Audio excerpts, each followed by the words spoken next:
Well, hey, folks, welcome to the latest episode of the Texas Titans podcast. I'm your host, Jason Wright. Today, I've got a great show for you. I sat down with Jake Schick, the CEO of 22 Kill.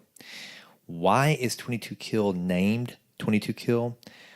On average, 22 veterans take their lives per day. Now, think about that. 22 veterans per day take their life. And so 22 Kill was established to help with suicide prevention and counseling services to help our heroes that have come back from battle and are dealing with some demons that they've brought back with them. And Jake Schick is leading the charge at 22 Kill and doing great work. Also, 22 Kill helps first responders as well. And so today I sit down and I talk to Jake about what they're doing at 22 Kill as well as his personal story. Jake came back from war with one less foot, a severely maimed and gnarled left hand from being blown up in a Humvee. And one of the coolest things that Jake told me and that he tells in his personal story about his service is that he says as it relates to every American, he would look you in the eye and say, "You're worth it. You're worth his right foot. You're worth the pain and the suffering that he went through." He had every single rib in his body broken. And he would say to you, as his fellow American, "You're worth it." It's a great story. I think you're going to thoroughly enjoy it. This conversation I had with a true American hero, although I can guarantee you right now, Jake Schick would never want to be called that. So please sit back and enjoy the story of 22 Kill, the great work they're doing, and my friend, our hero, a Marine, hoorah, Jake Schick. Thanks, folks. All right, well, I have pushed the proverbial red button, brother. We are recording Jake Schick. What's up, my man? Feels good to go hot once again. Yeah. Well, I tell you what, I have been looking forward to this. I mean, like we were talking about, kind of this little Forrest Gump-like adventure that I find my life on these days has led me to the offices of 22 Kill, where you guys are doing some amazing work. So the way I want to break this down, though, because I've heard you speak, and your personal story is every bit as compelling as the organization that now you are CEO of, which is doing great work that I cannot wait for the Texas Titan audience to not only find out about, and I'm not even going to wait till the end for the ask. I'm going to tell all of the listeners right now, please go to 22 Kill's site, learn about this organization, learn about the work that they're doing for our veterans that have come back and have given so much for us. So I want to go ahead and put that plug in right now, in the middle, and at the end. I appreciate that. Thank you. Yeah, Absolutely. because it takes a lot of time, effort, and resources to do what we do on a daily basis. So all the help's appreciated. And if it wasn't for the individual donor, we wouldn't. Honestly, we wouldn't be where we are. Right. So that I'm grateful. We're grateful, and all the clients that we help are very grateful. All right, brother. Well, okay, so you come to Texas. Now, like I said, I'm claiming you as a Texas Titan, whether somebody likes it or not. But you come to us by way of Louisiana, but you spent the better part of your life in Texas, right? I got here as fast as I could. Awesome, exactly. And so what I want to do is I want to start because I know that military tradition started early in your family. So let's just get into it with your desire at an early age, and almost to the surprise of some family, as I recall from listening to your story a while back in Texarkana. So let's just start there with how Jake Schick becomes a Marine. Sure. So growing up, I was very close to my grandmother and my father's mother, and we were extremely, extremely close. Instead of going to hunt with my dad, my older brother, I'd get the option, you want to stay with Mimi or do you want to go, duck hunting? And at a young age, it was, I want to go be with Mimi because if I'm hunting, I'm not getting the attention or, I'm getting picked on and teased. And then with Mimi, I was, as far as she was concerned, I was her only grandchild. Right. And so, I got very close to her, and she told me all about my grandfather, who was a Marine in World War II and fought on Iwo Jima and Island Hopping Campaign in Korea. And she would just always light up and her chest would swell with pride when she would talk about him. And unfortunately, he passed a couple years before I was born. But that was the main driving force of me at a very young age, around the age of 8, deciding, okay, I need to be a United States Marine, because if she's going to talk about me like that, I need to earn the title. Yeah. And on top of that, my uncle, who's my dad's oldest brother, because my dad's older brother. My dad's the baby of 3 boys, and my dad's middle brother joined, and he served during Vietnam, and so it was something that, look, I was just very convicted that this is what I was going to do, come hell or high water. I remember being 5 years old, sitting in Red's house down the street from my Mimi's house in Louisiana, and he was a combat photographer in World War II, and looking at pictures of a concentration camp of just bodies stacked on top of bodies that were clearly just emaciated. And I remember it hitting me at such a young age that, I need to do something. I need to do my part to make sure this never happens again. I need to give something to make sure that we don't have to see these atrocities. And so, man, it just grew and grew and grew. And, as soon as I got to Texas and, luckily became a decent athlete, and it was just something that the patriotism just runs thick in our blood. And it's something that I'll never apologize for, something I'm very proud of. And something that I'll never change. And I think it's safe to say that, my boys are going to be very much patriotic, proud, freedom-loving Americans. Well, that's one of the things that I find most compelling about your story, Jake, is that, like, when we're young, my brother and I, we quote unquote played Army, played war our whole lives, of course. Because we thought it was cool. We would go, we'd watch Taps, we'd watch, whatever, so whatever. Going back old school, man, To Hell and Back was my favorite movie as a kid. Audie Murphy, another incredible Texan. And Medal of Honor recipient. Absolutely. And so, but it was, I think, much deeper than that at a very early age, as far as understanding what it meant to be, to actually defend the country. It wasn't just play for you; it was that patriotism that ran deep. And it sounds like some of that started with your grandmother and finding out your family history.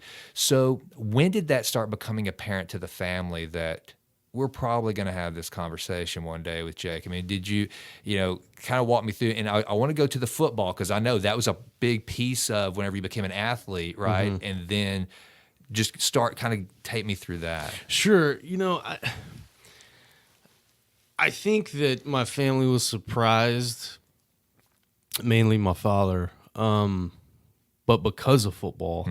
And I think that but no one was shocked. And because if any of not only my siblings or my cousins, if anybody was going to serve, I think everybody knew it was going to be me. Right. And so no one was shocked, but I think that there was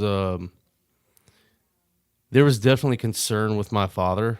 But for good reason, which I didn't understand at the time, because I was young. I was 18, 19-year-old kid. You don't know anything. You think you know everything. You think you do, but you don't. Right.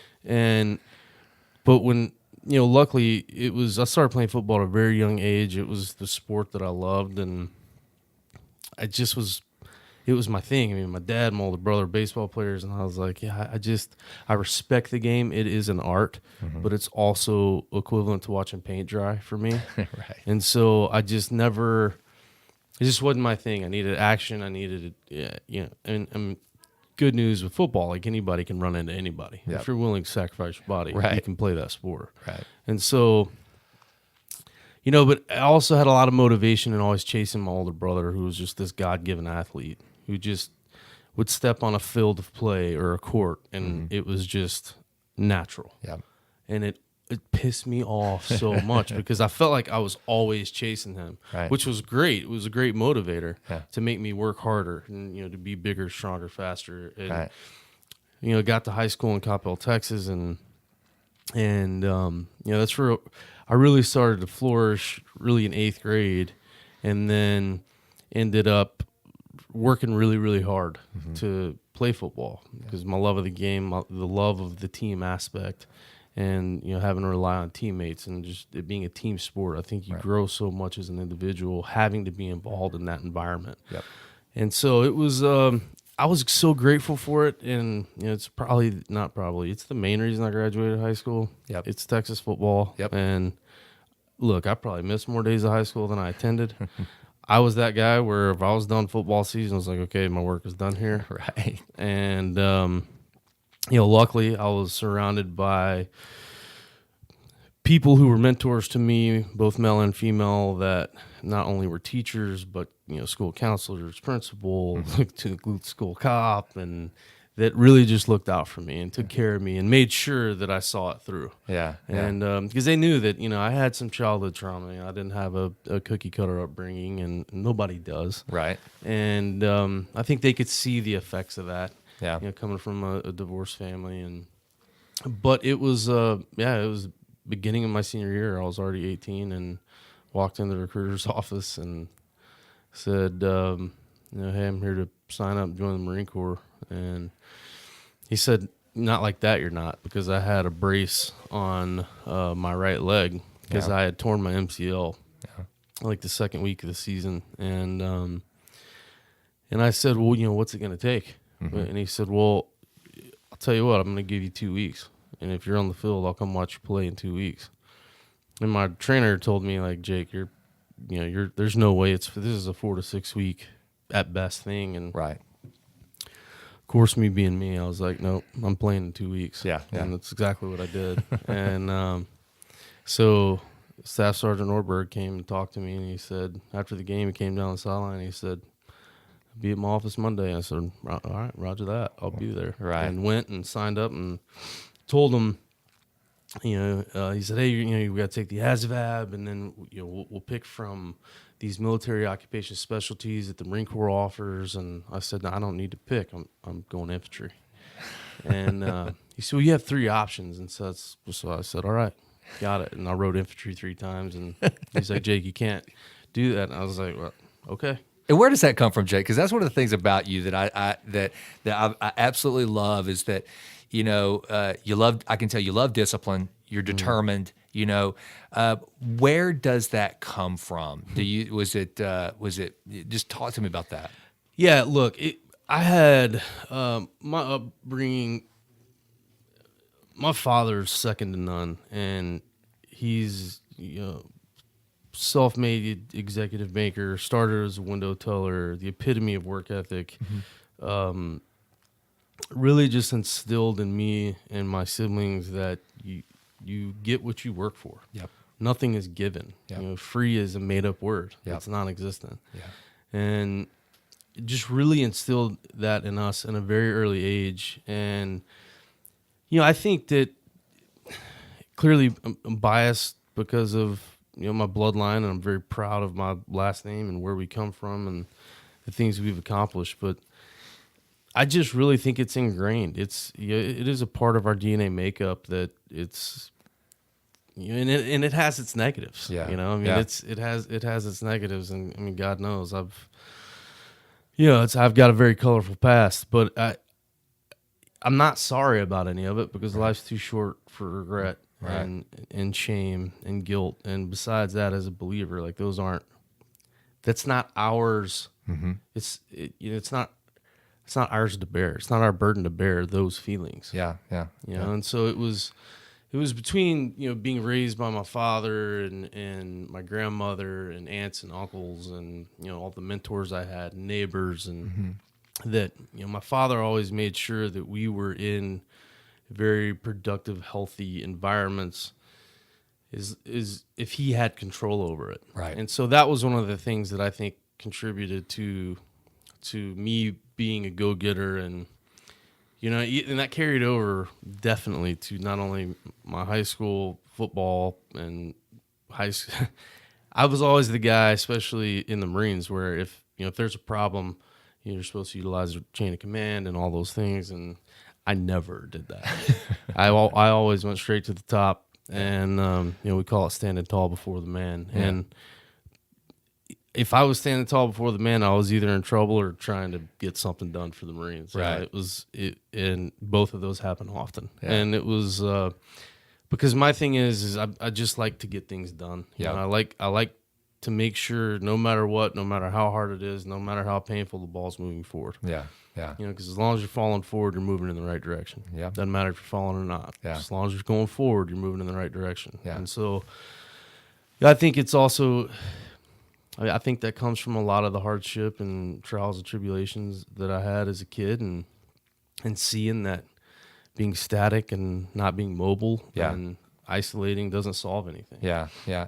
I think I can totally relate to that because, I remember and so my childhood, same thing, divorced when I was young. My mom and dad did. And there were people at times because I literally would go kind of from the wrong side of the tracks to the right side of the tracks on a weekly basis at one point in my childhood.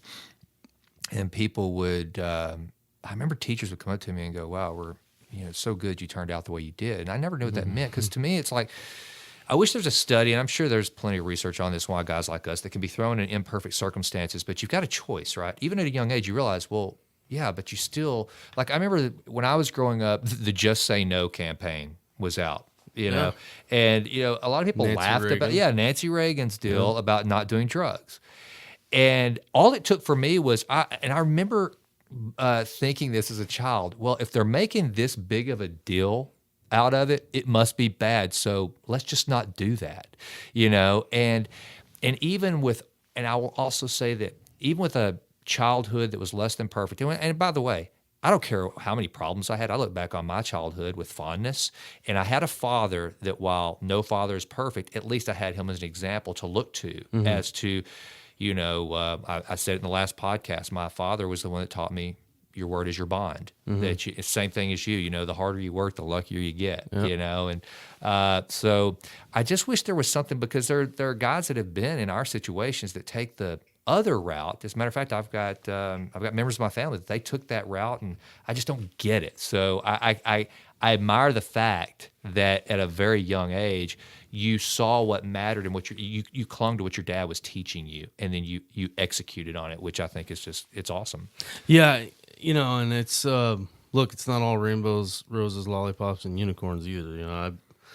I remember the Say No to Drugs campaign, and but here I am, a recovering drug addict and alcoholic, and it's like that's the thing. And when I said it has its negatives to have the attributes that my bloodline's got, I always say from trials and tribulation. In controversy comes character, but what you do with that character is up to you. Exactly. And that's why, because I remember that from your story, I'm like, but you had that DNA and you had your dad's discipline to cling to, which I think is so important. Right? I completely agree. Yeah, I mean, you have to have the lessons to fall back on, just like you have to have past experiences that you have to fall back on. And people say, the past is the past. Don't look to that. You're never going to grow.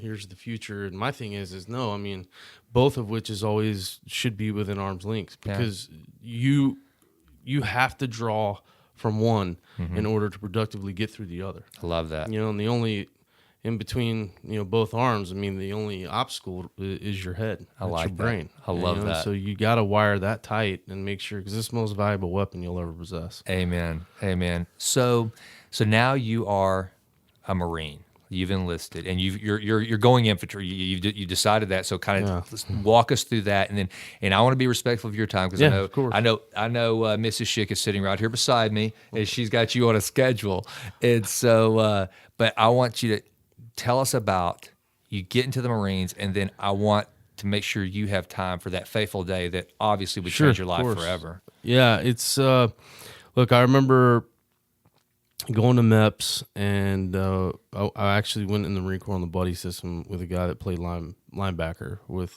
our team, and was one of my best friends in the world. He's since passed, and I remember trying to talk him into going infantry, and he was just not doing it. He was not doing it. And so, I knew to pick my battles, but we went and ate at this place where we knew they would serve beer to us, even though we were underage. Because it was like, look, we're about to go to Marine Corps boot camp, and there's no dip, no beer, no anything. All fun is out the window. Right. And so we went to this place, and I'll never forget that night. I cherish that night. I mean, especially now, since after having to bury him. But it's it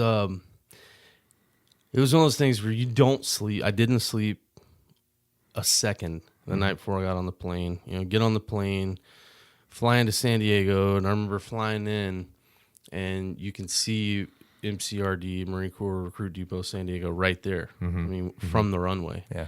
And I remember coming out of the airport and all the police, because that's what we're called, or recruits at that point, filing up, and people just these guys are yelling, and just a lot of confusion and controlled chaos. I remember getting on the bus, and the bus ride taking like 3 hours. Right. And I was like, I look at my buddy Danny. I'm like, dude, I'm fairly certain that this base is right next to this airport. This is some type of building up emotion, evolution. And I said, so the games have already started. Yeah. So let's get ahead of it. Right. And of course we pull in, and this huge Marine walks on and politely asks us to get off of his bus. It's not how it happened. And so we file off the bus, and we get on, the famous or infamous, however you want to look at, yellow footprints. And I remember standing on these yellow footprints, and that's when it really hit me that no matter what, I will earn this title. Yeah. Because I got to think to myself, did my grandfather, who fought on Iwo Jima, stand on these same yellow footprints? That's awesome. And so I was so convicted and had so much motivation that I knew it was either go home in a box or go home a United States Marine. Right. Those are my options. Yeah. And I was good with either. Yeah.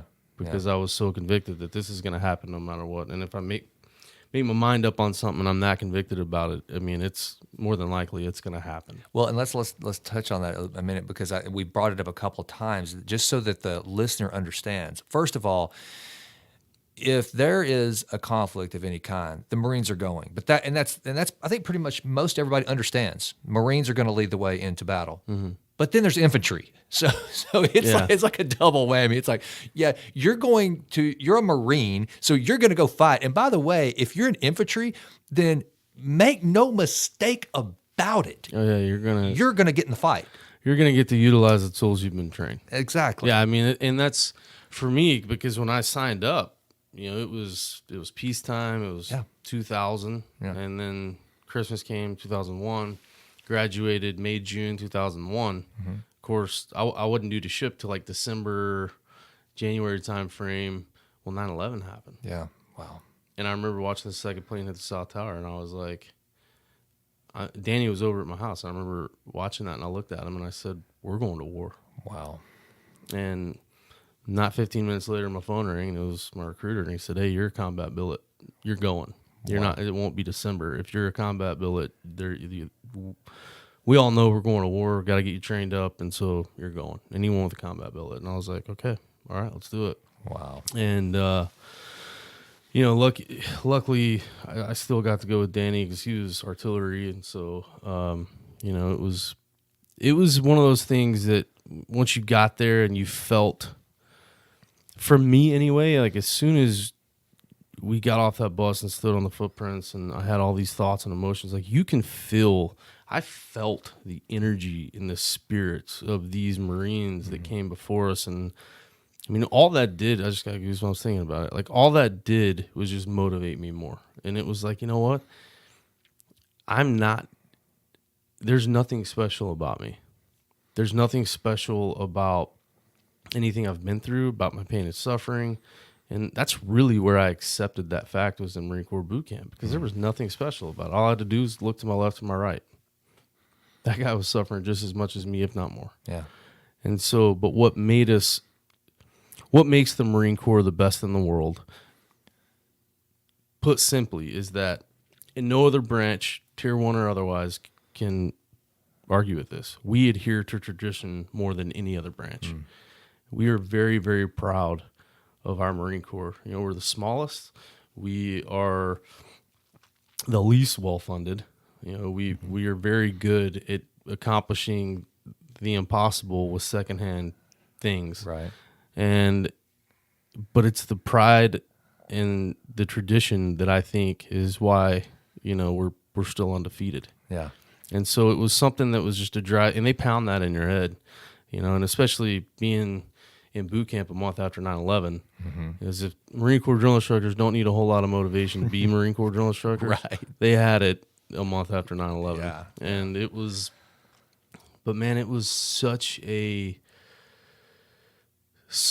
awe-inspiring evolution to go through those 3 months and to learn the things that I learned that all it did was empower me and make my hunger to be of service to my nation stronger. Yeah. And so I had a huge hand up on a lot of the recruits in boot camp because of my family history and my family lineage.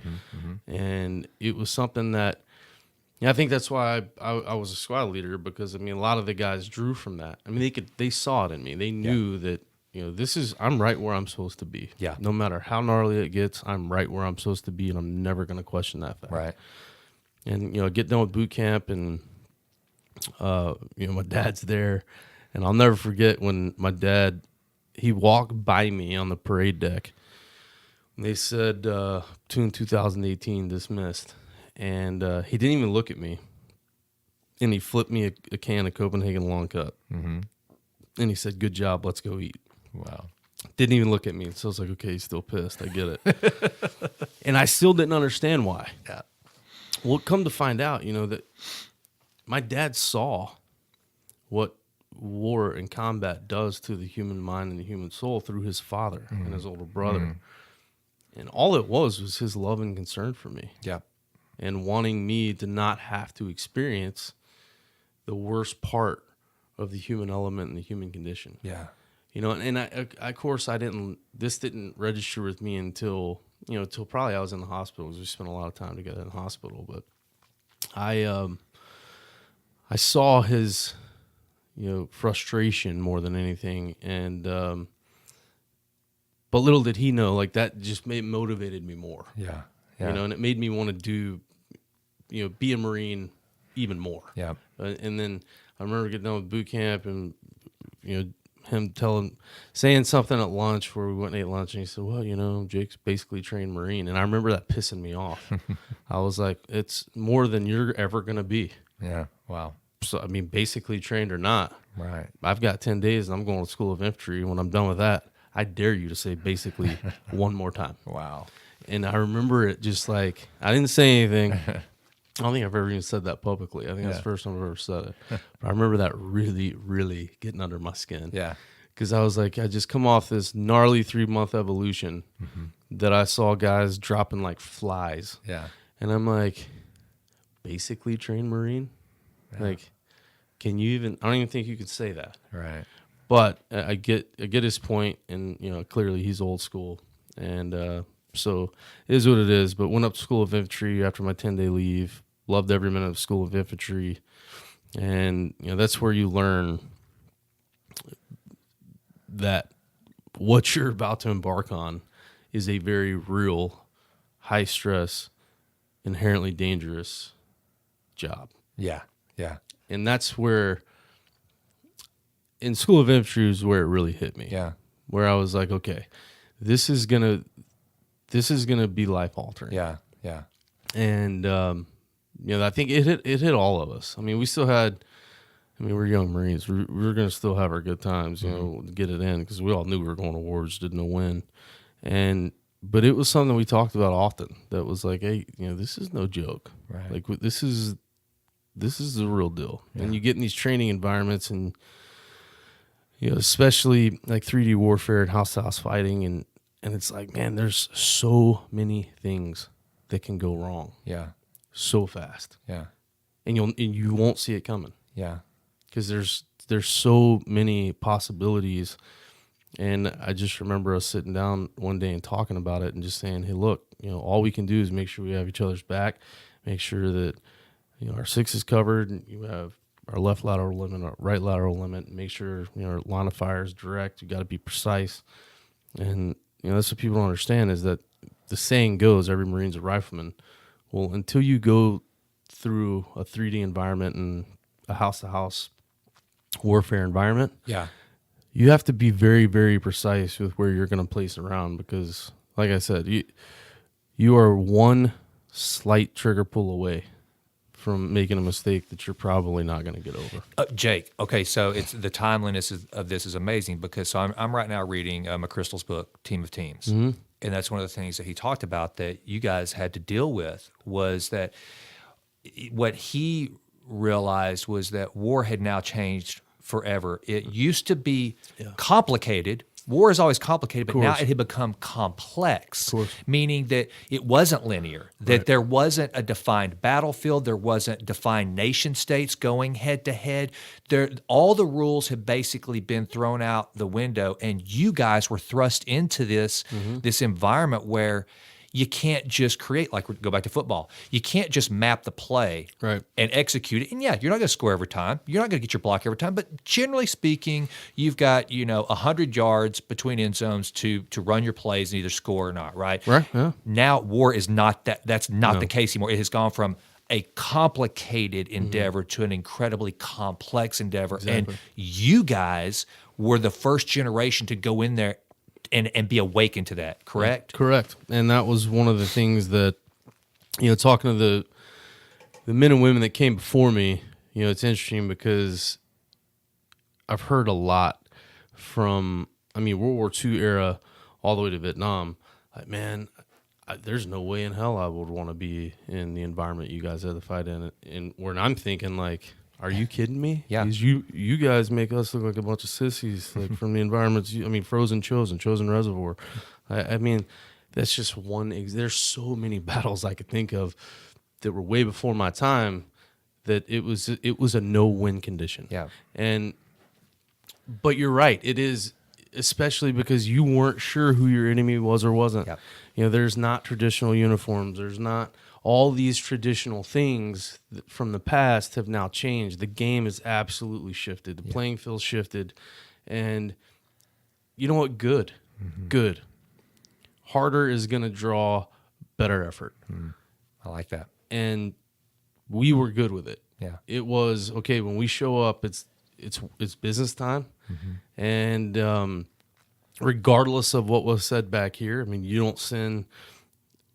especially groups like mine, the Battle Ambassadors, to go make friends in foreign nations. You just don't do it. That's not what we're trained to do. It was not ever in my job description. I never remember reading it one time. Yeah. And so if we're going to pump that out to the public, whatever. Yeah. Because my thing is like the public, we went to war, you go back to the mall. Because we're a spoiled nation and everybody knows it. I'm not afraid to say it. I myself take freedoms for granted every single day. Yeah. And it just is what it is. Yep. But sometimes we have to get a fresh perspective. And being over there taught me a lot in a very short amount of time. And it taught me that really human life has no value. Every human life is invaluable. That's why we help all the people we help here at 22 Kill. It's whether veteran or family members thereof or first responder, law enforcement officer, their family members. Look, everybody deserves to live well. Everybody. Yeah. And, I was asked in an interview I had to do last year, for the first time, I was asked if I was angry with my enemy. And you know what? I'm just calling it, it's our enemy. Am I angry with our enemy? And I remember it kind of put me back in my seat because I'd never been asked that. Yeah. Out of all the interviews and all the things I've done, I've never been asked that. And so I had to think about it because I wanted to give a straight answer. I'm not going to, and I usually don't sugarcoat much because life's too short. The quickest way from point A to point B is a straight line. And, with conviction, I can say no. No, I'm not. Why would I be? Yeah. If they came here, we would do the same thing. I definitely would do the same thing. And so, no, I'm not. It is what it is. Yeah. When I volunteered for infantry and signed on the dotted line, I knew damn good and well there is a high probability of me being either hurt or killed. Yeah. And I volunteered for that. Nobody owes me anything. Yeah. I am not owed a thing. Yeah. And neither is anyone else who raised their right hand and volunteered to serve their nation, wear the cloth of their nation. Right. Because we've had millions come before us, and there's going to be millions after us. Yeah. And so, all these things said, it's something that I think it is such a great learning experience that, people say, oh, do you think that everybody should serve out of high school? No, I don't think that, because it's not for everybody. It's just not. Like, my own brother will tell you, like, there's no way in hell I would ever even try to do the whole Marine thing. Mm-hmm. No way. And that's okay, because I'm here to tell you that to wear a uniform and serve your nation, to be of service to your nation, you have to wear a uniform. That's the biggest misnomer ever. It just is. Mm-hmm. I mean, there's a million ways to serve your nation. There's a million ways to serve the people in your community. You don't have to wear a uniform to be of service to your nation. Right. That's something that everybody needs to learn and understand, that I'm no better than you and you're no better than me. Mm-hmm. We're both equally fundamentally flawed human beings. Yeah. And that's okay. Yeah. That's okay. But I'm so grateful that I can call on, at any given moment, I have a pretty long list of individuals that I can call that will drop whatever they're doing, wherever they are in the world, to help me. Well, and let me, just so, because the listener can't see Jake right now, for those who haven't met you in person, it's one thing to listen to someone say that no, I'm not mad at my enemy, but you still wear the scars. I mean, this isn't someone that went over, gave it a good fight and came back, and now it's all theoretical. I mean, this is coming from a Marine who had who it's going to be a part of your life forever. That enemy's actions, you literally deal with every single second of every day. And the thing about you, Jake, that is really quite remarkable, you see Jake across from, and I'm looking at Ashley right now, you see Jake from across the room and you go, yeah, he looks like a badass Marine, but because the way, the way he carries himself, it's not till you get up close and I'll look at your left hand. Mm-hmm. You're wearing long sleeves, but I can see your hand. Yeah. You might notice a slight limp. But other than that, you don't know. You see this Marine before you, but now I want you to talk about what's under that pant leg. Because I think it's important, because what you just said is a great segue. Yeah. You're not mad at your enemy, and this is coming from a Marine who, folks, this is that, to hear you say that, man, that's pretty awe-inspiring. Yeah, well, look, yeah, I had a rough day at the office in Iraq, and to put it mildly. But that's what it was. That's what it was. That had a lot of carryover and implications, and, but again, there is no blame to go anywhere. Mm-hmm. There just isn't. And, I'm grateful for that. And we were on a REACT mission in a place called Dulab, Iraq, and this was September of 2004. And our primary area of operation from my unit was the Sunni Triangle. It also was coined the Death Triangle, and I like to say, because Unicorn Triangle or Rainbow Triangle is already taken, so they call it the Death Triangle. But we knew as soon as we got word that's where we were going, that it was going to go down whether we wanted it to or not. We knew it. And we were good with it. We did our workup at 29 Palms, California, in the glorious Mojave Desert. And I say that with a ton of sarcasm.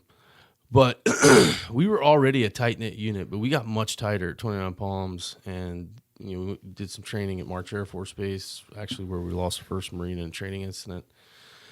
And we got over there, and we knew this is real deal. This is game time. We can't, complacency kills. Can't get complacent. And we were hooking and jabbing day one. It was just constant movement, back to back to back to back.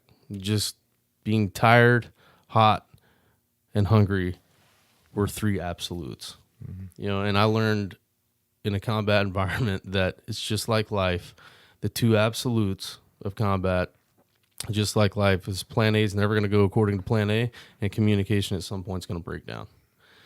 And so, and that's life. And well, it's just like combat.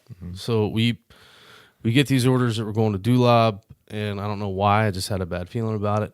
And when I left the States, I remember telling my family, hey, I love you guys. I'll miss you. And, thank you all for being who you are to me and the parts that you've played in my life. But I'm not going to write you. I don't want you to write me. Don't send me anything. Don't watch the news, and no news is good news. And I have a job to do. I'll see you in 7 months. And I just remember a lot of them looking at me like, come on, Jake. But knowing that when I say something like that, I mean it, and do it. Yeah. Or you're probably going to hear how I disapprove of it. Right. And because my family puts the Jerry and Springer, so I didn't need any of the worldly crap back here affecting my job over there. But I remember we got these orders, and I don't know why. I had this bad feeling about it. I remember I was in the shower. I went to the shower trailer that night, and I went back, and I was walking into our tent, and my gunny was standing in front of the hatch or the doorway of the tent. And I gave him the proper greeting of the day, good evening, Gunny. And he didn't say anything. And I walked by him, and I was in my my little PT shorts, little Mel Daisy Dukes, and this olive drab skivvy shirt. And I remember he grabbed the back of my skivvy shirt with his left hand and pulled me back in front of him. And he hugged me. And he said, "You're going to be okay, Schick. I love you." And I was like, first of all, I didn't know, like, am I supposed to hug him back? I'm standing here, like, I don't know what to do with my hands. And is this a setup? Like, are we about to have a Marine Corps martial arts lesson? And but I hugged him back. I said, "Love you too, Guns."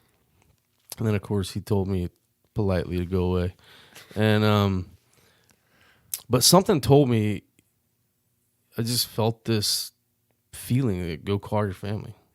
Go call people that mean something to you. And I broke my own rule. I went to the call center and called my family, called my father last. And I know it was around 10:30 at night in Louisiana. And I remember calling my dad, and my dad answering. And as soon as he answered, I said, "Hey, Pop." And he knew it's me because I'm the only kid that calls him Pop. I said, "Hey, Pop." And the first thing he said to me was, "Why am I talking to you?" It's because it's almost like he knew that I knew something wasn't right. Yeah. And I said, "Well, Dad, I just wanted to call and tell you how much I love you, and that I need to thank you for helping make me being the biggest contributing factor to me being the man that I am. Wow. And that's because of you. Wow. And I just need you to know that, how much I love you, respect you, and appreciate you." And he just told me, "You better be okay." And I was like, I'm going to be fine, Dad." And he said, he knew not to ask me where I'm going or what we've been doing or anything. And he said, "When can I talk to you again?" I said, 9 days. He said, I better hear from you 9 days, and you better be okay." And I said, "Yes, sir. All right, I love you, Pop." And he said, "I love you too." And went back to the tent. And we'd already had the convoy set up, and rifles, ammo, chow, water. We moved out to Dulab, and we had an incident the night before. It was already September 20th, but early in the morning, we had a standoff with the Iraqi National Guard, and it was just a long, very high stress situation to be in, because I thought that I was going to that was going to make me a liar to 10 families. 9 families. Because I was in charge of 9 Marines with the REACT team, and but we got out of it because I'm talking to you. But I'm back at the command post. Doc Daniels is actually counting flares along the Euphrates, because they would shoot different color flares, and we would mark what time they shot up, what color they were, turn them into intelligence. They try to crack the code. And I told Doc, "Hey, I got to bed down. I'm smoked." And he's like, "Yeah, shit, go get some sleep, brother." And I said, "Roger that." I walk in the tent, take my boots off, lay on my cot, and not even 15 minutes later, REACT got called. So REACT is QRF, Quick Reaction Force, and the REACT team. And so I had to wake the Marines up, and we do it in our own special way. We whisper sweet nothings in their ear, rub their back. I'm sure. That's how we do it. I hope the listener is picking up on the humor of Jake Schick because it's awesome. It's one of my favorite parts because it's so funny. 'Cause I just gave a speech. I hate to digress because you're on point, man. But I just gave a speech at SFA this week about talking to a bunch of students at the workplace, and this girl asked me. She said, "Well, how do you manage professionalism and humor?" And I said, "Well, the first thing, avoid sarcasm, which I love, but everybody gets so sticky about it." And so I'm just having a blast here with the sarcastic remarks. And so anyway, I hope, listener, you're picking up on it because it's so awesome. But anyway, Jake. See that? Well, and my thing is with an audience or with really anyone, any meeting environment, serious or not, like the more uncomfortable I can make you, the better. Yeah. I love it. Because I have the advantage. I have the upper hand. And odds are you're going to agree with me or the conversation is going to go where I want it to go. Right. And so basically it's a brain ninja move. Love it. And, but I remember walking, I put the boots on, wake the guys up. And when I walk out of the tent, I remember that bad feeling I had in my gut went right in my throat. And I knew we were about to get hit. I didn't know by what. I didn't know how bad it was going to be. I didn't know any of those things, but I knew it was about to happen. Yeah. And you can call that my grandfather talking to me from beyond the grave. You can call that God. You can call it whatever you want to call it. Because, good news is you can have your beliefs, I can have mine, and we're probably going to keep our heads attached to our shoulders. Yeah. So hoorah, freedom. Yeah. And I remember something telling me to get the bomb blanket out of my commanding officer's Humvee. Because he was the only one that had one. This is, again, we're the bastard children of the military. And he didn't need it. He was sleeping. I grabbed his bomb blanket, and I went to the lead vehicle because we had two-door soft-top Humvees. That's what we operated in. And this is 04. This is, I'm sure the listeners will remember there was a big uproar about not enough armor. They need more armor. Because IEDs weren't even a thing. We still called them roadside bombs then. Yeah. We didn't know that this was going to become the weapon of choice of our enemy, and a very effective weapon at that. Right. And so I remember I walked up to the lead vehicle, and I kicked the driver out of the driver's seat. To this day, one of my best friends, and it was the first order I'd ever given him, and I outranked him by not much. And I remember him looking at me like, "No, I got it, brother." And I'm like, I looked at him, I probably knife handed him and said, "I'm not asking." And so, he got all huffy about that because he knew he had to listen, and clearly had no idea what feeling I had. And so I put the bomb blanket down. I get the radio from the radio man. Get on the radio with my right hand. Tell all the guys to button up, meaning if they gave it to you for protection, put it on. Your neck guard, flak jacket's in place, SAPI plates are in place, groin protector. If they gave it to you for protection, put it on right now. Yeah. It's shatterproof lenses, which are not shatterproof. And I jump in the driver's seat. I don't remember punching it. Less than 3 minutes later, we came over this envelade, or in layman verbiage, a hill, and it was right before we go up through this this dried up creek bed, and it was the only spot in this entire area that the sand wasn't compacted so much that it's just like concrete. And I remember driving into it, and I felt this. I knew this is it. Wow. And the front left tire hit a pressure plate ignited triple stack tank mine. And it's that's 3-1 for those listening to understand ordnance, it's 3155 Mike or millimeter mortar rounds stacked. For those that don't understand unexploded ordnance, it just means it's a big bomb. Yeah. And as soon as the front left tire hits that plate goes down, lights a fuse, bomb goes off. It blew up directly beneath me, blew me 30 feet to the top of the Humvee. I stuck the landing with my head because I'm a Marine and we believe in good form. And because God's a comedian, I like to say, I never lost consciousness and I never went into shock. Wow. I remember the whole thing. I remember being in the air thinking to myself, this is really bad. Wow. This is really, really bad. is I knew it was a significant explosion, but I didn't know until I started my self-assessment just how big of an explosion it was. And so I hit the deck, can't breathe, can't see out of my left eye because my shatterproof lens is shattered. And I just still can't believe I hadn't been sued for that. But it was one of those things where I knew I was dying. And I knew I was severely wounded before I ever even took a look at my body and started my self-assessment. I knew this is bad. Yeah. And I looked down at my left leg first, and this is after I tried to pull myself back to the Humvee because the passenger who I just kicked out of the driver's seat was yelling my name. Yeah. Yelling my name, like blood-curdling, screaming my name because he couldn't see me. Because of the smoke and the sand. The sand over there is really fine. It's like baby powder. So if there is an explosion, it takes forever for it to settle. And he was yelling my name because all he could feel was my rounds from my magazine, because my magazines that were on the front of my flak jacket, when the explosion went off, a whole series of events happened before I was ejected from the Humvee. So when the steering wheel disengaged and hit me in my chest, it made all my magazines explode. And so all he felt was rounds and my blood. Wow. And when he noticed that, he thought what we referred to as I was a red mist in the wind. And he was yelling for me, and I'm trying to pull myself back to the Humvee with my right arm. It's the only thing that worked. It's the only thing I could move. And I'm trying to pull myself back, and I was just scooping sand.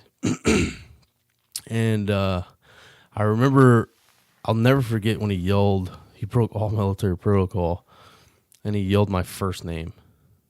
And to this day, it's just gut-wrenching because I remember it like it happened 10 minutes ago. And I just remember that really, really hurting. Like, my body hurt like hell, but that hurt my soul. Yeah. Because I just wanted to let him know, like, hey, brother, I'm good, first of all. Secondly, I need you to stop yelling and making us a target. So I'm going to need you to calm the hell down. Right. But I couldn't get to him, although I tried. And the guys, that's when I started my self-assessment. I looked down at my left leg. It was wrapped around itself. My fibia, tibia were both exposed. And compound fractures. My left boot was blown off, which shocked me. I mean, because the combat boot to be laced up all the way tight, for it to be blown off, takes a significant amount of force. Yeah. That's when I knew, okay, that was a big explosion. Yeah. That was a lot of ordnance. And so I went and looked at my left arm. Part of my left hand was hanging down by my left elbow, mainly my pinky, which I pulled off because I knew, like, they were not going to save that. Saw daylight through my left arm because I had a big piece of shrapnel go. Because I remember I was driving with my left arm. I was on the radio with my right arm. Yeah. And I had a big piece of shrapnel go through the bottom of my arm, came out the top, took out 5 inches of my ulna bone, and all my ribs were broken. Which, out of all the injuries, that one sucked the most. Really? All the ribs, not just one rib, all the ribs. And it was, I think that's one of the reasons I probably didn't take a breath for as long as I did. Yeah. And my right foot hurt, but looked normal. Yeah. So I was like, okay, it's clearly broken, but looked intact. And so the guys finally get to me, and they say, "Oh, we got you, Schick, we got you." And that's when I took my first breath. The first thing I said was develop 360, or the security cordon, set it up. I mean, and I remember saying it, and I remember them being like, "Oh yeah." It's like, yeah, we're still at war. Set up some security perimeter right now, because I really don't feel like getting shot right now. Yeah. And so they set it up. Some of the guys took me to the second vehicle, which is still operational, took me back up to command post, and Doc was right there waiting on me, ready to go, started working on me right away. I remember Hayes was helping him, and man, it was one of those times where it was pure chaos, and I knew this was really, really bad, and I really hated the guys to see me this way. But I'm so thankful for this time, because I got to tell every one of them, one after one, got in the driver's seat of the second vehicle, and I got to hold one of their hands with my right hand, and I got to tell every one of them how much I love them and how much they mean to me, and that I'm so honored that they're my family, and that they have to fight for me now because I'm done, and that this is what, and I told them all, take a good look at me, take a good look at me, because this is what they want.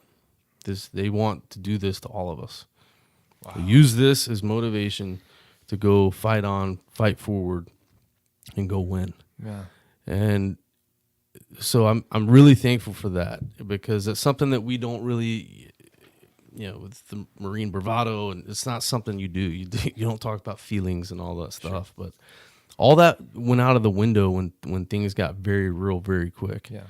And so, at this point, I'm telling Doc, hit me again with meaning morphine, these morphine sticks, and I was really upset because he wouldn't. He'd only hit me with 2 sticks, and I knew he had more, and so I was really irritated about that. Yeah. But I didn't know that it could kill me if he hit me with more, and I didn't care at the time. And so, but it took 42 minutes for the Black Hawk to come get me. Mm-hmm. So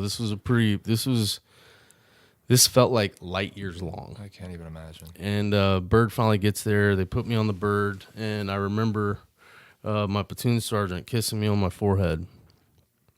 He was the last one on the Bird, and kissed me on my forehead, and I could tell he was trying not to cry. And he looked at me right in my face, and he said, "We'll see you soon, Jack London." Because my grandfather's Jack London Schick, my uncle's Jack London Schick Jr., and so clearly Jake's not a cool name, so he always called me Jack London. And I knew he was lying. I knew he just lied to me. Mm. And I'm grateful for it, because it motivated me again. Yeah. To say, you know what? All right, I'm gonna prove you wrong. The Bird takes off. They take me to Balad, where it's a field hospital right outside Baghdad, and I remember the surgeon sewing up my face, and he said, "Oops." And I looked at him, and I said, "What do you mean, oops?" I said, "Sorry, Marine, messed up on your stitches. We're going to have to start again." At this point, I had a sheet on my body up to my neck, and I remember looking at him and saying, "Doc, I don't know if you've seen me from the neck down, but I'm fairly certain the scratches on my face are the least of our worries." Right. And he gave this little nod to the anesthetist, the person that put you to sleep, and that's the last thing I remember. Yeah. Until they woke me up. And that's when Nurse Jax woke me up and said, "Hey, Marine, sorry, we had to take your right foot." To which I was like, okay. Went back to my self-assessment. Remember my right foot looking fine, but hurting. My left leg being wrapped around itself. My left boot being blown off my left foot. And I'm like, okay, well, long day just got longer. Took the wrong foot. Oh, That's God. good enough for government work. 50-50 shot. But then she explained to me my right foot was dead by the time I got there. When I got hit, the firewall folded up on my right foot, which crushed my right foot, which impeded the blood flow. And so my right foot was already dead. There was no saving it. There was no way they could have saved it. Yeah. And so, that was the beginning of a very long, arduous journey that took a lot of time, effort, energy, motivation, inspiration, conviction to overcome. That's when my own personal war really started. And before you go down the road of that personal war, I want to read to you a Jake Schick quote that stuck with me. Okay. Physical pain reminds you that you are alive, but mental pain will test your will to stay that way. I mean, fact. That right there, brother, to me is just between the eyes, just clear as a bell.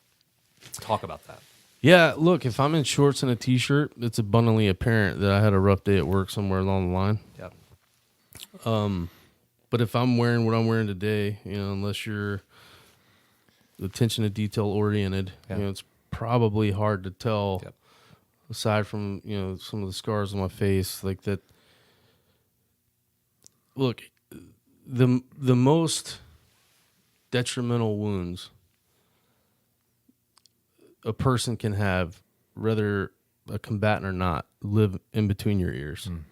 It's the most detrimental to your well-being.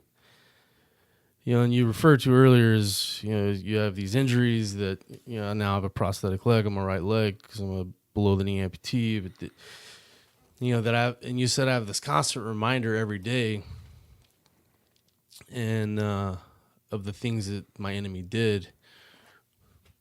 But I look at it differently. Every time I take my leg off or put it on, I'm just reminded that I'm still winning. And so, I mean, I just look at it differently I love that. because it's like I won. Right. I'm still breathing. Which again starts between the ears. Right. Yeah. And the thing is when I started this recovery and I saw my family when I got back to the States and, spent 18 months in the hospital, I had over 50 operations, over 20 blood transfusions. Right. It was when they said, you've been diagnosed post-traumatic stress disorder and you have a traumatic brain injury. Those were the things that I was like, okay. Yeah. Those are the things that I didn't want to hear. Yeah. And because you can't avoid them. Yeah. But I've come to learn, look, post-traumatic stress is nothing more than a completely normal reaction to an otherwise abnormal situation. It's completely normal. That doesn't mean there's something wrong with you. Yeah. Yeah, it means that you're reacting the way that you were made to react. Yeah. It's okay. Yeah. And it's okay to not be okay. Everybody who's listening understands that. Absolutely. Everybody who's listening understands what it feels like to struggle with depression or anxiety or hypervigilance or suicidal ideation, et cetera, et cetera. Mm-hmm. Every single person that's listening. I don't have to ask. I don't have to know them because I've read a lot of studies and I know a lot of people, and it is a very, very common human characteristic to study, to struggle mentally and emotionally. Yeah. It's okay. It is normal. It's normal. And that's why we have to get past the whole, men don't cry or the whole, keep your emotions to yourself, it's showing weakness, whatever. Mm-hmm. Asking for help is the gladiator thing to do. Yeah. That's the strong thing to do. When I'm talking to people, it doesn't matter from what walk of life. If I see a group that says, if I'm talking to a group and I'll ask them, who here is tougher, more badass than a Spartan? Just show of hands. By that point, they know if you raise your hand, I'm probably going to verbally unzip you. Right. But they also know no one there is tougher than a Spartan. Right. I mean, they're Spartans. Yep.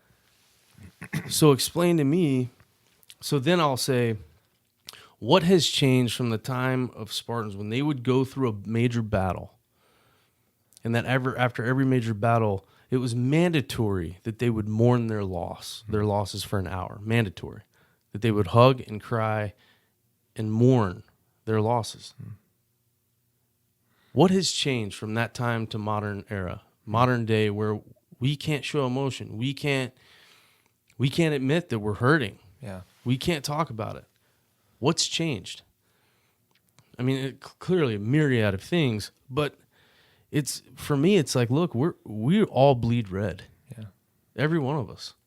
We all are, again, fundamentally flawed. It's okay. That's what we tell the people we help here at 22 Kill. Look, it's okay to not be okay. Yeah. That's normal. Yeah.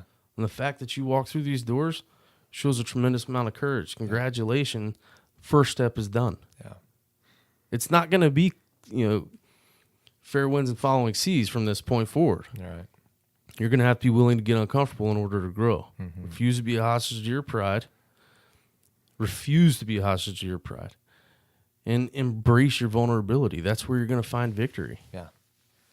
And that's what we're telling these men and women is that, look, it's okay. Right. That's why we say tribe here. Right. It's the 22 Kill tribe. Yeah. Because team is too easy. Yeah. If you have a shirt that has lettering on the left breast pocket and I have the same shirt, by default, we're a team. Yeah. Too easy. Yeah. Tribes are driven by the same conviction, passion, ideology, motivations. Tribes win championships. Yeah. Teams just play. I like it.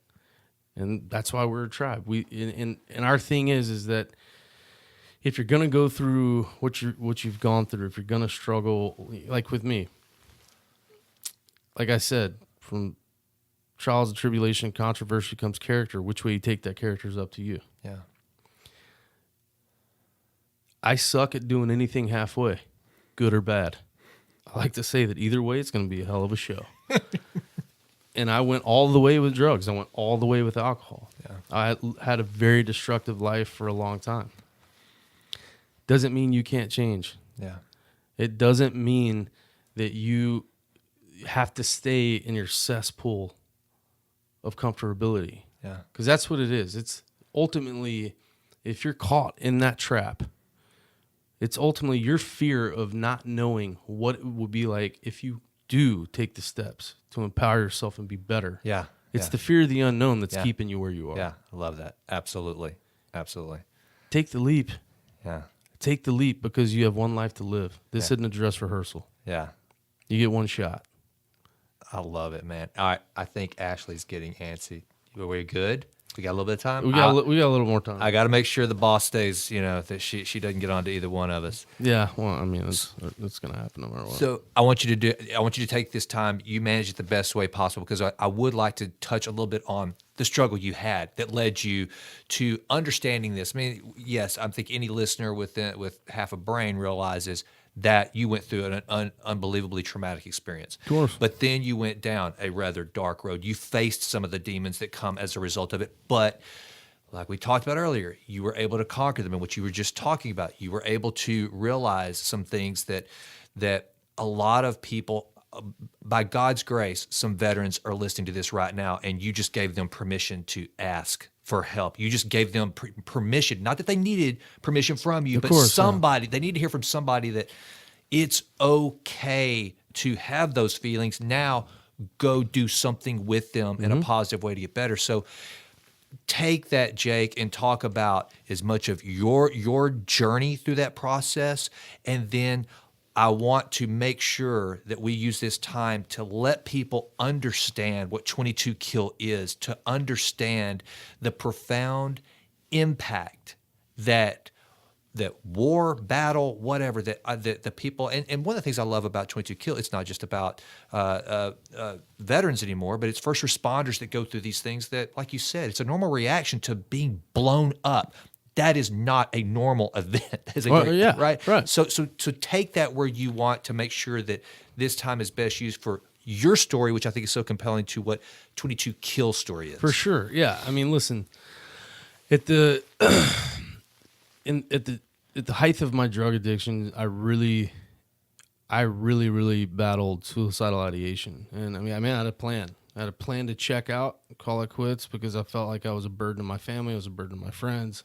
It was everyone would be better off if I was just gone. And right there, so I think that's profound, because it wasn't about that I could never go back. I couldn't play, pick up football anymore. It wasn't that I may look different. It was that's not. I didn't hear that one time. It wasn't about how your abilities Right. had changed. It was about what your injuries, how it impacted those around you, which I would imagine is a pretty common theme amongst. Absolutely. Right? Absolutely. That's why we treat the family unit here. Got it. You have to treat the entire family.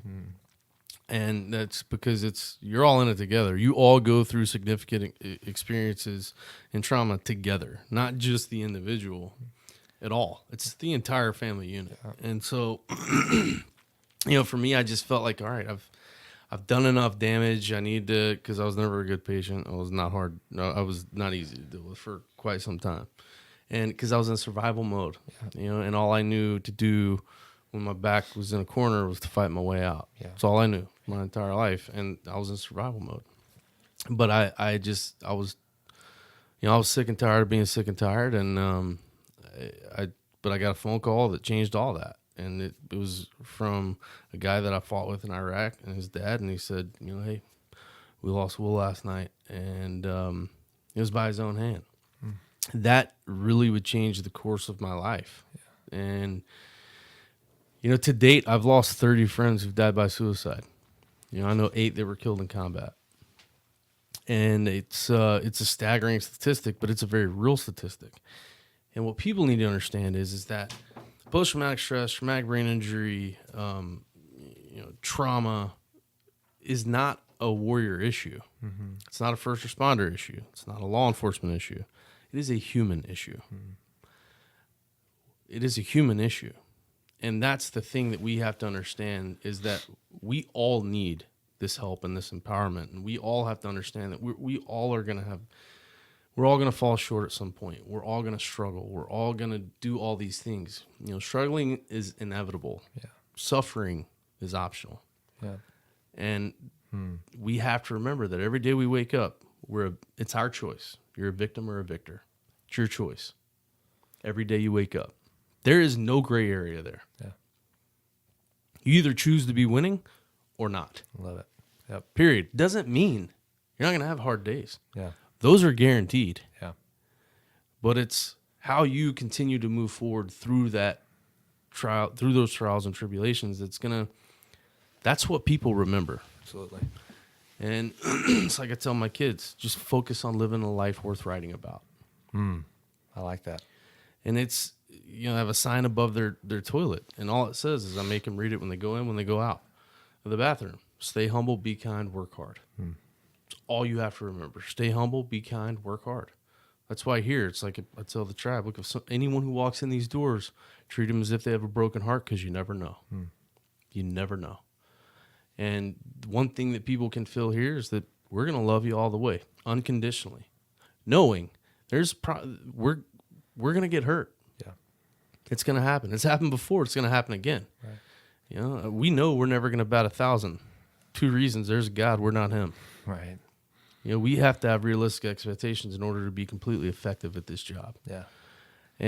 But we also know that if we lean in, rely on one another, and love all the way, anything is possible. Anything is possible. And that's why I truly believe, in my short 37 years on the spinning ball of chaos, I truly, truly believe that every human being, regardless of what corner of the world they come from, socioeconomic status, relationships with family, friends, I think none of that matters. I believe that we are all born with 2 objectives from the time we're born to the time we die, and that's love and be loved, period. I think those, if people are wondering, like, oh, I just don't know what my purpose is, because that a lot of service personnel, whether military, first responder, law enforcement officer, when they can't do that job anymore, they struggle with, like, I just don't know what my purpose is. Yeah. Everyone has the same 2, I think. Love and be loved. Yeah. Everything in between is filler. Right. Everything. People say, well, Jake, why does life get so hard? Human element, free will. Gets hard because we make it hard. Yeah. We are masters of making what should be an otherwise joyful, happy, enjoyable life extremely hard and depressing, and we cling to struggle. Amen. And it's like, why? Yeah. Why are you choosing to do that? Yeah. Let's just grind with grace and understand that we're all imperfect. We're Yeah. all imperfect bipod mortals that are all going to die. Yeah. Yeah. So it's, don't allow, this is what I tell audiences that I talk to all over the world. You do not have to placate to societal expectation in order to achieve greatness. I love it. You just don't. Love it. Because when you die, there's going to be a group of people at your funeral that love you and a group that probably didn't care much for you. And you have zero control over either group. Amen. You have control over the person looking back at you in the mirror, and that's where it stops. And if you want to live an effective life and truly be an impact to those around you, because that's really what it's all about. What can you do to make those around you better? Love it. You have to love yourself all the way. Which is so hard. So hard. Right? I mean, so hard. But that's because you have to, and the reason it's so hard is because you have to start with self-forgiveness. And you have to start with giving yourself grace. And that's extremely difficult because a lot of people do not want to exorcise the demons that reside in their soul in order to evict them because they're afraid of what they're going to find. yeah, Well, look, just because they're lying dormant does not mean they're gone. that's right. You can't avoid it forever. That's right. And at some point, it's going to catch up to you. Yeah. Start doing the work now. Amen. Start doing the work now in order to live your best life because you got to live well. Here's why I came to that conclusion, the whole live well thing. That is the only way we can properly, in the most authentic, genuine manner, honor the men and women that have come before us and those that are going to come after us, is by living well. There's no other way. I don't want a plaque. I don't want a trophy. Those are all things that collect dust, and I have plenty of them. I just want to live well. It is truly the only fear that I really do harness, is that, not living well. That's all I want to do. And whatever that takes. And I still have my bad days. I still get depressed. I still struggle with a lot of things because I am human. Yeah. It's okay. I'm okay to say, you know what, I'm a drug addict and alcoholic. Yeah. You know, it's okay for me to say, like, yeah, I've been divorced. I understand what it's like to have a marriage that doesn't go the distance. I understand all these things, and look, it's okay. Yeah. And because I find solace in the fact that anyone who passes judgment on me doesn't have their own crap together. Yeah. So, facts are facts. Absolutely. And I just want my kids, when they stand over my grave, I want them to look at each other and go, wow, we have a lot of work to do. Because I want to set the bar so high that I want it to be intimidating for them. I love that. And it's cool too, because one of the questions I nearly always ask a guest as we get close to the end is about in 7 Habits of Highly Effective People, where you end up at your own funeral and you stop, you close the book, you go, what do you want people to say? And I'm sorry to all the other Texas Titans, that may be the coolest thing that's ever said, is that you want people to say, I got work to do. That's unbelievable. I love that, man. And not to be crass, but I mean, I don't care what anyone else says. Yeah. I just care what those 2 boys say. I love it. Yeah. I mean, that's because I will unapologetically admit that they're 2 very, very well ahead of anyone or thing else driving factors of why I do what I do every single day. That's something we definitely have in common, because whenever I did that exercise for myself, when I read the book, it was a little different. It was, I want, the only thing I care about people saying is he was a good father. He was what Rylan and Abby, and again, it's what I want to hear from them, everybody else, and from Jimlyn, my wife. Yeah. That he was a good dad and he loved well, and so I love that, man. Yeah, and that's I mean, really for me, because strong. that's people say, well, my kids are my legacy. No, they're not. Don't you dare take away from their life with your selfishness. No, they're not. No, they're not. You do you, let them do them. You set the example. There's a lot of parents that need to hear that, right? Yeah, and my thing is put yourself in check. Yeah. It's okay, because, when my son, when I picked my oldest up from baseball practice last year, or the year before, and he said, Dad, I really got to talk to you. I got to tell you something. And, I was like, oh, okay. And he was 7 at the time, or 6, and I pull over on the side of the road because I'm like, we're about to have this profound moment. Yeah, yeah. And I look back in the back seat. I'm like, yeah, what is it, Bubba? And he said, and just 100% transparency. Like my oldest son knew the Marine Corps hymn before he knew his ABCs. There may or may not have been some indoctrination happening there. But he said, Dad, I've been thinking about this a long time. It's really hard for me to tell you this, but I don't want to be a United States Marine. I want to be a professional baseball player. And I looked at him and I said, Bubba, awesome. Yeah. I don't care if you want to be a professional flautist, but you're going to be the best in the world. Yeah. You live your life for you, not for me, not for your mom. This is your life. It's our job to give you the opportunity and to be the best at whatever you are. Amen. But you live for you. We're going to love you unconditionally no matter what. Yeah. That will never change. Yeah. No matter what. And you only get this one shot. You need to do what you want to do for you. You need to find what feeds your soul and do that. Yeah. Not for me or your mom. It doesn't, those things don't matter. Yeah. I love it. And that's what I want people to understand is like, just do you. Yeah. Everybody else is taken. Yeah, there you go. Wake up and do you. Great advice. That's why at 22 Kill we have the gas mask and the logo. Yeah. Well, what that mask represents is that most people wake up, put on a mask, go to the office, change their mask, go to a lunch meeting, different mask, go home, another mask. Mm-hmm. Throw that damn thing away, wake up and do you. Yeah. Unapologetically. Yeah. I love it. I heard Beth Moore said one time, most people, they show up to church and for that matter, like you said, anywhere in the witness protection program. Yeah, that's what they do. They're trying to be something they're not. They're going through life in the witness protection program, and it's one of the things like I told you when I spoke to these students that you just touched on with regard to the demons and dealing with yourself is that it's a scary thing to truly evaluate who you really are, and then pull out the cancers and deal with them. Oh, yeah. You got to either say, okay, yeah, I see there's a black spot there, but maybe if I ignore it, it will go away. No, it will not. It will grow Yeah. and it will spread. You have to when you're performing your triage, you got to do something. And here's why. I know why that is.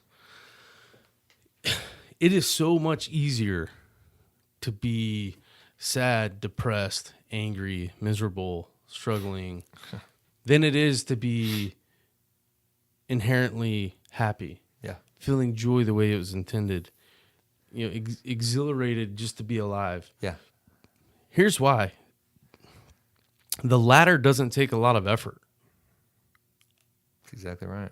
To feel joy and to feel the way it was intended and to feel happiness, true happiness, those things take work, Yep. period. Absolutely. So, again, just make a choice when you wake up to not be lazy and understand that you're worth living well. Yeah. Do the work. Absolutely. No one's going to do it for you.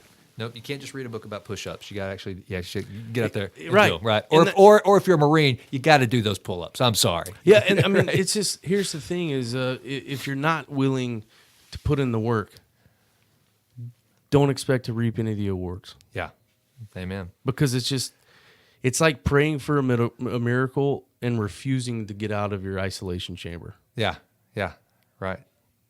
What are you doing? Yeah, Be proactive in your own self-growth. Be proactive in your own life that's going to be lived well and in abundance, and it's going to set an example for generations to come. No one is going to do the work for you. And that's what people say all the time, like, oh, Jake, the guys you guys do at 22 Kill, you're saving lives. No, we're not. yeah, Here's why. We are giving them the tools to help them help themselves. yeah, They're saving their lives. yeah, We're not doing it. We're not doing the work for them. yeah, We're just helping them do the work, showing them, giving them the tools and empowering them to do the work. That's it.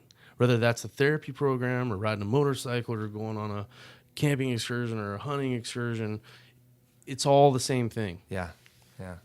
Here's the tools. You do the work. Understand it's going to be uncomfortable. By the way, that's normal. That's by design. That's for every human on the spinning ball of chaos. Yeah. It's supposed to be uncomfortable. It's supposed to be awkward. Yeah. That's the point. No one grows in their comfort zone. Right.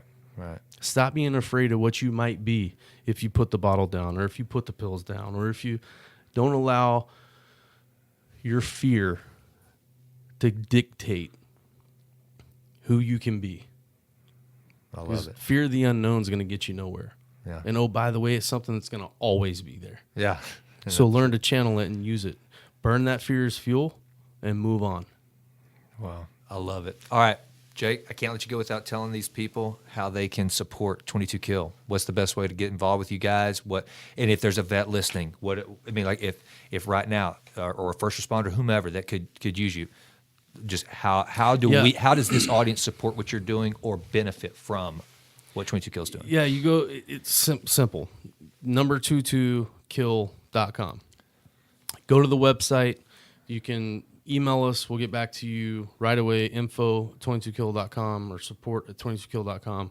We will get back to you within 24 hours.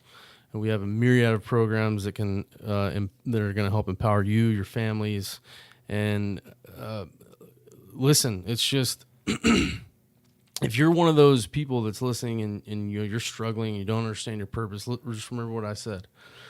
Love and be loved, but it starts with the person in the mirror. Amen. When I have people show up here and if they end up in my office, then it's probably a really hard case. And they say, Jake, I just don't understand when my wife or my husband or my son or my daughter or whatever won't love me the way I love them. And I look at them and I say, are you in love with the person that looking back at you in the mirror? Mm-hmm. And usually, more often than not, by their hesitation, I say, by your hesitation, I know the answer. Yeah. And I just want you to know that you expecting someone else to do for you what you can't do for yourself is the height of hypocrisy. Wow. So let's talk about let's talk about ownership. Well said. And accountability. I love it. And so my thing is get comfortable being uncomfortable and grow. Awesome. Find victory in your vulnerability and refuse to be a hostage to your pride. Because again, you only get one shot. Very, very profound words of wisdom. And Jake, I just got to tell you on behalf of this audience, on behalf of my wife and my children, thank you for your service, but also not only thank you for your combat service, but thank you for arming up people right now, continuing. At Red River Army Depot in Texarkana, where you and I first got to meet in person, that's what the depot does. They arm up. They take Humvees and they arm them up. And we were talking earlier about how, there was a big controversy because they didn't have enough armed up Humvees and that sort of thing. And what you're doing is, at 22 Kill, you're helping to arm up those individuals who are fighting the battle that is closest to home, which is the one that resides between their ears. And brother, thank you for that. Thank you for using your life and your service to help continue helping others to be equipped to fight that battle on behalf of every, freedom-loving, liberty-loving, patriotic American. Thank you for protecting and defending mine and my family's freedom, brother, and for what you're doing beyond that. Thank you so much. You, your family, everybody listening, same. You're worth it. Period. I mean, you're worth it. That's and I mean it. So if I didn't believe it, I wouldn't say it. Thank you, brother. Thanks for being on the Texas Titan podcast. Ashley, who's been sitting here silently, thank you for giving us a little more time. Y'all travel safely, and appreciate you, brother. Appreciate you, brother. All right. Hey, folks, thanks for listening. Before you go, I would like to ask a favor. Please go out to Amazon.com and pick up a copy of my book, Push Play, Taking Your Life Off Pause. You can either order a paperback or you can actually download it to your Kindle. And I wanted to share with you a little bit of a reading from one of the chapters on Why Not You. And this is where I describe one of my biggest insecurities that maybe you have as well. It's so often that we look out and we see things that are happening in the world. We see people crushing it and doing things that we would love to do. And because they're doing it, we go, why should I even try? There's already enough of those out there. That's already covered. But in fact, that's not the case. And whenever I told one of my buddies that I really, really wanted to pursue my writing and speaking, he was incredibly encouraging, and he told me to go check out John Acuff. And if any of you have not checked out any of John Acuff's work, I highly recommend it. He is an incredible author. He is an incredible speaker, and I love pretty much everything that John puts out. One of my favorite books of his is called Finish. If you're looking to figure out how to just finish projects and get things done, it's a great book. But anyway, so I start researching John Acuff. And instead of being encouraged, which is exactly what my friend was trying to do, I was like, oh man, this guy's doing exactly what I want to do. And I mean, he's already got a lot of success and he's so far ahead of me. And I just immediately, I sunk into doubt and just insecurity, thinking, wow, well, the world already has John Acuff. They don't need Jason Wright. But here's the reality, and here's what I wrote in the book. My friend was very encouraging and told me I needed to look at some of John's work. I did, and immediately my mind associated doubt with the existence of John Acuff. I watched John speak, looked at his books, and thought, oh crap, there's already a me out there. The world doesn't need me. It has John Acuff. I gave a man who is terribly talented and pretty much living my dream credit for having cornered the entire market of speaking and writing, as though there was no room for anyone else. I immediately realized what I was doing and knew I had to find a way to train my brain to respond differently. Instead of getting down and thinking I could never achieve what John has, I started saying to myself, I have enormous faith that the world needs me to speak when John Acuff isn't available. I trained myself to look at John as confirmation of the need for my work instead of thinking there was no work left for another speaker like me to do. Folks, how many times do you do that? Whatever it is that you want to pursue, whatever it is that you may want to do that seems crazy, that may seem like you're going to tell your friends that you're joining the circus, and that thing, there's so many other people doing it that you go, well, gosh, they would never need me. Well, guess what? They're going to take a day off. They're going to be occupied somewhere else. And when they are, that's when you step in. There is an abundant space for people to pursue their dreams and ambitions and crush it. So with that, please pick up a copy of my book. I'd be grateful. And if you do, please leave a review at Amazon.com. I'd be so grateful. Thanks for listening, folks. Hey, folks, I hope you enjoyed this episode of the Texas Titans podcast. Before you go, I wanted to let you know where you can find us out there on the interwebs. You can go to show notes as well as listen to all the past episodes and look for upcoming shows at textitans.blog. Also, that has all the different formats that you can listen to the show on if you go there. So textitans.blog. You can also go to jasonwrightnow.com. That has not only a link to the podcast, but it also has a link to my Make Your Own Rules blog that I think you'll enjoy. So please check that out. Also, it has information about my executive coaching business, speaking, and anything else like that. So jasonwrightnow.com. That's literally just my name, jasonwrightnow.com. On Twitter, I'm at jasonwrighttx. I would really appreciate a follow.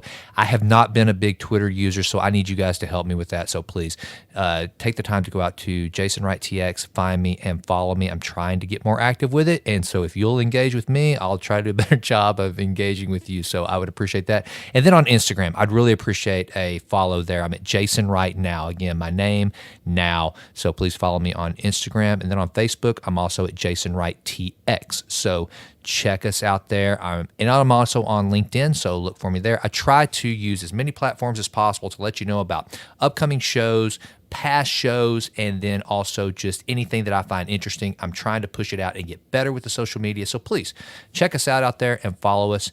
I would be most grateful. And also, please do not forget, it means the world to me for you to go to iTunes, give us a rating. Right now, we've got that 5-star rating. I'm hoping to hold that. Please, please, please. The comments that people are writing are so very kind. Thank you so much. It means the world to me. And that's how we keep moving up in the ranks. And right now, we're crushing it with downloads. The show has really had incredible feedback thanks to you guys. So I'm grateful. Please keep that momentum going by giving us a review on iTunes. Thanks so much and have a great day. And as always, I could not be more grateful for you listening. Thanks.